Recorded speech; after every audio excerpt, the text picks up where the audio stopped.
What is going on, guys? In today's video I will show you the top 3 best builds in part of Exile's 2 new update, the Rise of the Abyssal. So in this guide I will give you a quick overview of each setup, then I will explain what skill gems and upgrades should you focus on, then as well we'll see what is the best gear and how to get it, and then finally we will go over the passive tree, stats, your skill rotations, and even what Atlas passive should you use, so we would be able to get the highest damage possible and much more. And remember, if you want to check these builds, look up the best items, the skill trees, and path of building, then check my links in the description. If you ever played Path of Exile 2 for long enough, then you know that the grind for currency can feel endless, and that's where today's sponsor comes in. Skycoach is a trusted platform used by over 150,000 gamers worldwide. They offer pro player support in more than top 25 games, including POE 2. No matter if you need a faster start, you want help with the tough content, or just want currency delivered safely and quickly, then Skycoach has you covered.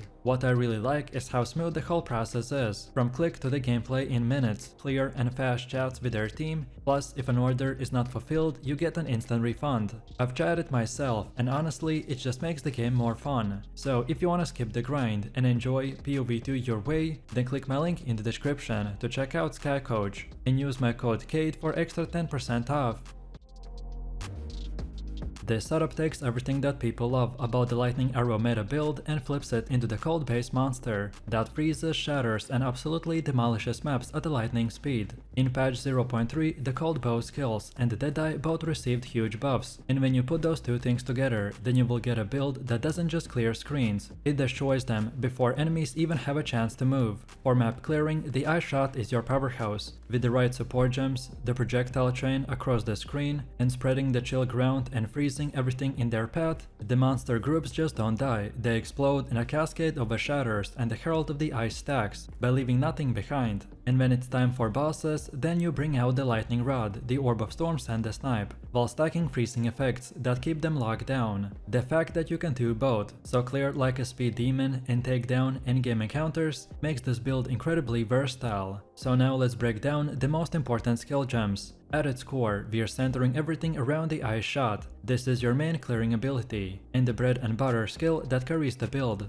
When you fire the Ice shot, the projectile not only deals direct cold damage, but also creates a chilling ground behind it, which slows enemies, and stacks freeze effects across the map. Then the ice-tapped arrows are the best perfect secondary skill, by providing additional cold damage while stacking freeze and the blind effects on tougher enemies. This not only boosts your crowd control, but also makes enemies more vulnerable to your other abilities. When you combine the ice tap arrows with the chilling ground from the ice shot, as they're unable to respond before you shatter them, then the freezing salvo is where the things get spicy. This skill adds a huge cold projectile damage and is perfect for both AoV and single target scenarios, supported by the hourglass for the cooldown manipulation and the cold penetration for breaking through the resistances. The freezing salvo ensures that bosses and elite monsters can hide behind high defenses. When you drop this on top of a pack, you're guaranteed an icy explosion of the dead. For debuffs, we are running the Frost Bomb. This applies the cold exposure, which makes enemies take significantly more cold damage. With the potent exposure and the magnified aerial support, your Frost Bombs become larger and more consistent source of vulnerability for the enemies. Dropping this before a boss fight will set you up for a massive burst damage. Then Herald of the Ice is where the clear speed really goes over the top. Every time you freeze and shatter an enemy, it causes icy explosions that chain through the pack. Combine that with your ice shot chaining, and suddenly every screen turns into a chain reaction of freezing detonations. The Herald is supported with the Overleach, the Cold Entombment, and Elemental Armament, which all amplify your scaling and consistency. And then finally, for single target nukes, you will be using the Snipe. This is your big high damage channel skill that absolutely melts bosses in seconds. Next up, moving over to the passive tree, and this is where you really transform the Ice shot deadeye into an unstoppable force. The core psychology of the tree is simple: maximize cold damage, maximize projectile scaling, and add enough defenses so you don't get one shot. From the beginning, you will branch into projectile damage, bow attack speed, and the crit multipliers. These are the bread and butter for any bow build, and they make the ice shot scale beautifully. You also want to invest into the clusters that enhance the cold damage specifically, so things like the cold penetration, freeze duration, and the cold exposure. This ensures that not only do you hit hard, but enemies stay frozen long enough for you to capitalize. Then defensively, you're investing into the evasion and life, which naturally synergizes with the ranger's playstyle. With the high evasion evasion, mobility, and the Wind Dancer keystone, you can avoid the majority of incoming damage. The build plays the best when you're constantly moving, so these defenses will line up perfectly with your natural gameplay. Then Javel sockets are another important aspect of the tree. These will give you flexibility, so early on you can grab resistances or mana sustain, and then later you can swap in the pure gems with the projectile multipliers, crit chance and attack speed. On Javels, your priority should be on mana kill, as it smooths out early sustain problems. Then next up we have gear, which is always a big one, so let's break it down. Your number one priority is your bow. This build scales insanely well with the weapon quality, so the stronger your bow, the better everything feels. Look for a high base DPS bow with added cold damage, added physical damage, and ideally plus levels to projectile gems. A Gemini base is a fantastic starting point. If you can find a bow with a crit chance as well, then that's where your damage really starts to explode. For your quiver, you wanna focus on the flat damage, attack speed, and projectile modifiers. Then mana on kill is amazing bonus here, by smoothing out sustain early. Then projectile speed also makes the ice shot feel cleaner. Then for your gloves and ring, you should prioritize the flat cold damage, resistances, and attack speed. Rings with the added physical or the cold damage to attacks are especially valuable. Your amulet is a great place to grab levels to bow or projectile gems, as well as critical strike multipliers. Later on, anointing a damage node like the serrated edges can push your damage even further. Then defensively, we focus on a high evasion gear for your chest and the boots. Resistances should always be capped at 75%, and movement speed on the boots make the build feel much smoother. The Javels are where you round everything out. You want mana on kill, which is a must-have, and after that prioritize attack speed, cold damage, crit multipliers, and projectile damage. Overall, the gear progression is simple. Upgrade your bow first, then cap resistances and scale evasion, and finally min-max your accessories. And now last but not least, let me show you the gameplay. For clearing, it does not get much simpler than just spamming the ice shot. In the background, the Herald of Ice will handle the chain explosions, and your ice shot projectiles will ricochet through entire packs by freezing everything in their path, so pretty much the screen clears itself. Against bosses, your rotation is slightly more involved, but still very easy to manage, so open by dropping the Frost Bomb to apply the cold exposure, then set up the Orb of Storms and the Lightning Rod to stack on the bosses. Then from there, we combine the ice-tapped arrows and the freezing salvo for the maximum cold damage. Once the boss is frozen or vulnerable, then channel the snipe for a devastating burst, and follow that up with a barrage if needed. This combination absolutely melts even the pinnacle bosses. And now lastly, let's take a look at the leveling. So while grinding, you wanna start out with the lightning and the ice abilities, until the ice shot becomes available at level 9. From there you gradually transition into more cold damages as you unlock the ice tap arrows, freezing salvo, and the Herald of Ice. The leveling process is smooth, because the cold damage will unlock early. This setup is all about turning your warrior into a walking volcano by scaling Ignite from massive slams and leaving entire packs of enemies burning in your footsteps. If you ever wanted a build that feels heavy, brutal, and explosive all at once, then this is it. The heart of this build comes from 3 key skills: Volcanic Fissure, the Forge Hammer, and the Stampede. Volcanic Fissure splits the ground open in a wave of lava. Then the Forge Hammer lands a crashing blow that ignites even the tankiest targets, and Stampede finishes off by making every step you take rip the battlefield apart. Together, they will give you an unmatched clear speed and boss damage that melts targets. What makes the build shine is setting enemies on fire. Because Ignite scales up the size of your hit, every massive slam you land will translate into a burn that continues to deal damage for several seconds. That means your Forge Hammer or the Volcanic Fissure is just not one hit. It essentially gets stretched over several times, and the bigger impact, the bigger the burn. The bosses that might usually take ages to grind down will start melting away as you rotate through the skills. And another important thing to know is that while many melee builds were slowed down by the armor explosion nerf this patch, the Fire Warbringer is still OP. Ignite scaling was not affected by those changes, which makes the setup stand out as most consistent and rewarding warrior build in the game right now. It's super strong for mapping, devastating for bosses, and it feels smooth for the leveling all the way into the red maps. So let's break down the skill gems, and your main clearing tool is the Stampede. And honestly, this is one of the most fun melee skills in Path of Exile too. Every step you take will proc fissures under your feet, and once you've linked it with the supports like the Crater and the branching fissures, it turns into a chain reaction of eruptions that wipe out monsters without you even needing to stop moving. The mapping feels incredible with this skill, because you're literally killing while stripping through the zones. For single target, you've got a rotation that feels deliberate and powerful, and against rares or bosses, you will start with Infernal Cry if you have access to it, because that weakens enemies and primes them for explosions. Then you slam them with the Forge Hammer, following up by the Volcanic Fissure, and finally you pop Ancestral Cry to boost your exerted attacks. From there, we transition into the Stampede until the targets burn down. If you don't have the Ancestral Cry yet, then you can simply rely on the Infernal Cry to fill that slot, and you will see huge ignite damage rolling over time. Especially for tanky bosses, dropping a War Banner before you start your rotation will add that extra push you need. And one quick tip here, keep your War Banner at a low level. Leveling it up increases dexterity requirements without giving you much more power, so you actually save yourself some stat headaches by leaving it underleveled. It's still incredibly effective, but you don't need to overcommit points into dexterity just to keep it online. Then for supports, the first place that you want to invest your quality is the Stampede, since that's your main clearing skill and it scales beautifully with the early investment. When it comes to the Jevels, there are two things to look out for. The new unique The Jevel Heart of the Will is a game changer by giving you both maximum life on a kill and extra fire damage. Then for rare Jevels, aim for stats like the added rage on a hit, increased damage against enemies with the broken armor, and even the block chance for survival. These will scale your damage while also shoring up defenses, which is the perfect balance for a melee fire build. Then next up we have the passive tree, and you want to start at this section and move into the clusters that emphasize melee damage, slam effectiveness and the Warcry synergies. Since Ignite is our main damage source, so we prioritize the fire multipliers and burning damage nodes, making sure that every big hit we land translates into the sustained burning. Then physical to elemental conversion nodes are also key here, since they let us turn the Rush Janked into devastating fire output.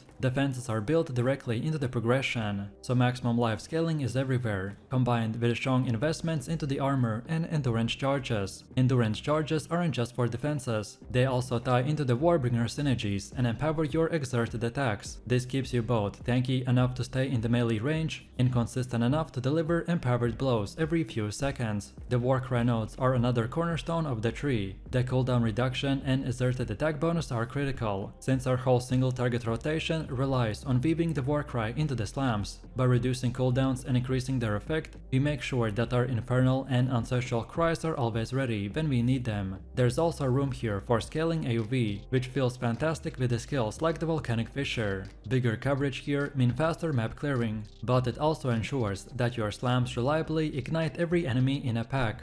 Then next up we have gear, and first and foremost you wanna cap your resistances. The fire, cold and lightning will need to hit at least 75% mark, because without it you're going to get deleted in the red maps. For your main weapon hand you wanna aim for the Soul and Maul. It is the perfect two-handed base for scaling those big ignite triggering hits. Then helmets like the Mask Great Helm, and body armor like the Warlord Kuri Russ will provide the strength, spirit and resistances that you need, while the Bulwark Greaves will round out your defenses. Then for your offhand, the Swell and Shield is absolutely critical. It adds survivability, the block chance, and synergizes perfectly with defensive layers of this build. Then for rings we should get the Amethyst Ring for resistances and damage scaling. Then for gloves get the Valmits and the Rawhide Belt to provide that extra melee scaling, fire damage and the maximum life. Then on the amulet slot you wanna get the Gold Amulet, and make sure that you've got at least plus 35 Spirit Summer on your gear, so either way here or on your body armor. This one is required if you want your build to run smoothly. Then for affixes you want to prioritize physical damage converted to fire, added fire damage, melee skill scaling, maximum life and the strength. On top of that you will want the Soul Core of the Steady rune on your gear and Iron runes on your weapons. These will push your damage into overdrive while keeping the defense very high.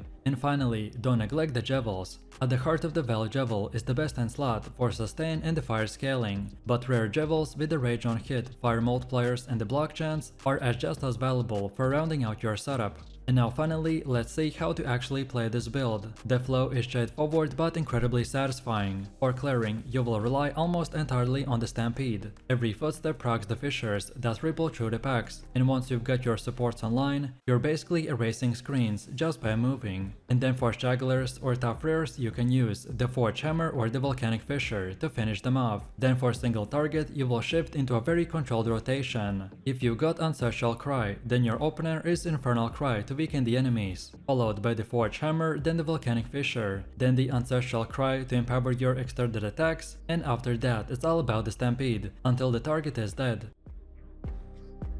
This setup is not just about the raw power, but about transforming the Fireball into something that feels entirely new, thanks to the infusion system and the Black Flame Covenant Keystone. The idea of turning the basic flame into a purple one that scales with both Ignite and Chaos mechanics makes this build one of the most unique spellcasters in the game. At its core, the build revolves around the Fireball, which is a skill that has existed since the very beginning of Path of Exile, but Fireball has changed dramatically in the 0.3 by becoming a spell that interacts with the new infusion mechanic. Infusions are temporarily elemental ground effects generated by certain spells, and when you consume a fire infusion with the Fireball, your next cast will explode into multiple secondary projectiles. So now suddenly, the Fireball no longer feels like a slow single orb, but more like a miniature of the Storm Bolt, by spreading across the screen and multiplying your damage in every direction. Not only does your flame now appear purple, but they also ignite as chaos, meaning that your damage over time comes from a completely different scaling. This allows you to stack chaos multipliers, ignite duration and damage over time, in ways that the basic Fireball build would not achieve. The Blood Mage Ascendancy will tie everything together by changing the way that you pay for spells. Instead of mana, every cast will cost life. At first, that might sound dangerous, but the passive tree and the gear are designed to make it feel smooth. Your life pool is massive, your regeneration and the leech are consistent, and your spells will actually help you to sustain by returning the health with every cast. So let's take a look at the build, and the first thing is the skill gems. The Fireball is our centerpiece, but it only becomes the monster we want when it interacts with infusions. The infusion mechanic means that you need to support spells that constantly feed your Fireball with the charges of power. The Living Bomb is one of the most important ones, because it generates fire infusions instantly. By casting it twice before firing the Fireball, you guarantee that all the Fireballs will be infused and you will unleash secondary projectiles. Then the Solar Orb and the Snap will add extra consistency. The Solar Orb provides a sustained zone that constantly refreshes your infusions, while the Snap gives you an on-demand generation when you need so less most, by turning routine casts into devastating detonations. The flow of combat is built around weaving these spells together. You begin by placing the Sigil Power to ground yourself in the fight, then apply the Despair to strip enemy cast resistance and open them to your damage. You'll trigger the Living Bomb to build infusions, and then release the Fireball to consume them.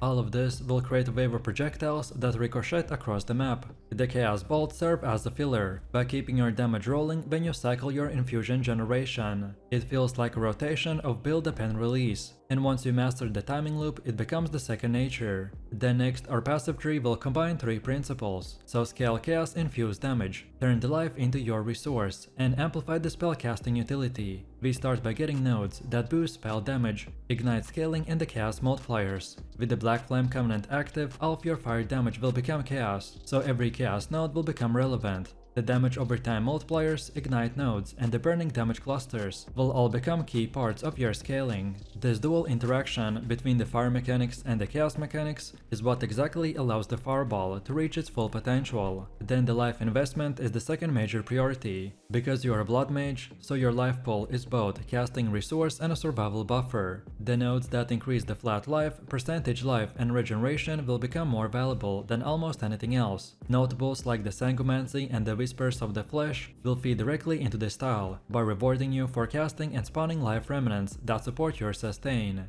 Recovery on the spell hit, life leech, and regeneration nodes will keep the loop stable, so that you never feel like you're actually running out of life, despite constantly draining it. And then the final thing is utility. The Fireballs infused secondary projectiles only matter if they travel far and persist long enough to hit multiple enemies, so projectile speed and duration scaling are very important. Then next we got gear, and for this build we want to emphasize life, chaos scaling, and the spellcasting efficiency. Your weapon of choice is usually a staff, which in my case is the Chiming Staff, which can roll very high spell damage, critical strike chance and a cast speed. The staff setup also enables very strong weapon swaps, by letting you carry alternate setups for the curse application and infuse generation. Then defensively, the Rapid Globe is a strong option for the life-based sustain, while the Snake Pit provides unique projectile interactions. Then Defiance of Destiny shines in the late game to give you extra layer of survivability. Your armor pieces focus first and foremost on the maximum life and resistances, because you're constantly losing life, so stacking as much as possible is the only way to keep the engine running smoothly.